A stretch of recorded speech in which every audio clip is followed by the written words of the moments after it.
అసెంబ్లీలో power point presentation అంశం political heat పెంచుతోంది. నదీ జలాల వినియోగంపై కాంగ్రెస్ సర్కార్ పీపీటీకి సిద్ధమవుతూ ఉండటంతో బీఆర్ఎస్ అప్రమత్తమైంది. తమకు పవర్ పాయింట్ ప్రెజెంటేషన్ కు ఛాన్స్ ఇవ్వాలని స్పీకర్ ను కోరింది. మరోవైపు సీఎంగా ఉన్న సమయంలో కేసీఆర్ ఇరిగేషన్ పై పవర్ పాయింట్ ప్రెజెంటేషన్ ఇచ్చినప్పుడు అప్పుడు రాజకీయ పార్టీలు తీసుకున్న వైఖరిపై ఇప్పుడు చర్చ మొదలైంది. తెలంగాణ అసెంబ్లీ శీతాకాల సమావేశాలు డిసెంబర్ 29న మొదలయ్యాయి. స్వల్ప విరామం తరువాత జనవరి 2 నుంచి మళ్లీ సభ సమావేశమవుతుంది. ఈ సమావేశాల్లో ప్రధానంగా కృష్ణా గోదావరి నదీ జలాలపై చర్చ జరగనుంది. కృష్ణా నదీ జలాల విషయంలో రాష్ట్ర ప్రభుత్వం తీసుకుంటున్న చర్యలు, కేంద్రంతో చేస్తున్న పోరాటం, ప్రాజెక్టులకు సంబంధించిన సమస్యలు మొదలైన అంశాలను సభ ద్వారా ప్రజల ముందు ఉంచాలని రేవంత్ సర్కార్ భావిస్తోంది. రాష్ట్ర ప్రభుత్వం అసెంబ్లీలో నదీ జలాలపై పీపీటీ ఇచ్చే యోచనలో ఉందన్న ప్రచారంతో బీఆర్ఎస్ నేతలు తమకు కూడా సభలో పీపీటీ ఇచ్చేందుకు అవకాశం ఇవ్వాలని కోరుతున్నారు.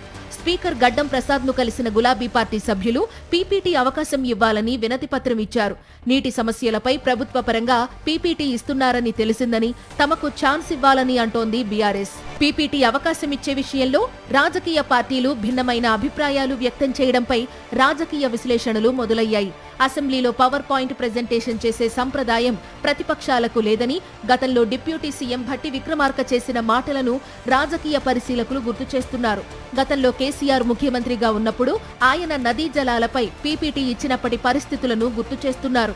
తాము ప్రతిపక్షంలో ఉన్నప్పుడు పీపీటీ అడిగితే అప్పటి బీఆర్ఎస్ సర్కార్ అవకాశం ఇవ్వలేదని భట్టి విక్రమార్క చేసిన కామెంట్స్ పై ఈ సందర్భంగా చర్చ జరుగుతోంది. బీఆర్ఎస్ అధికారంలో ఉన్నప్పుడు లేని సంప్రదాయం ఇప్పుడు ఎలా ఉంటుందని ప్రశ్నిస్తున్నాయి కాంగ్రెస్ వర్గాలు. మరోవైపు ఆ సమయంలో తెలంగాణ టీడీపీలో ఉన్న రేవంత్ రెడ్డి ప్రతిపక్షాలకు పీపీటీ అవకాశం ఇవ్వాలన్న డిమాండ్ గట్టిగా వినిపించారు. పీపీటీ అవకాశం ఇవ్వాలని అప్పటి అసెంబ్లీ స్పీకర్ కు లేఖ కూడా రాశారు రేవంత్ రెడ్డి.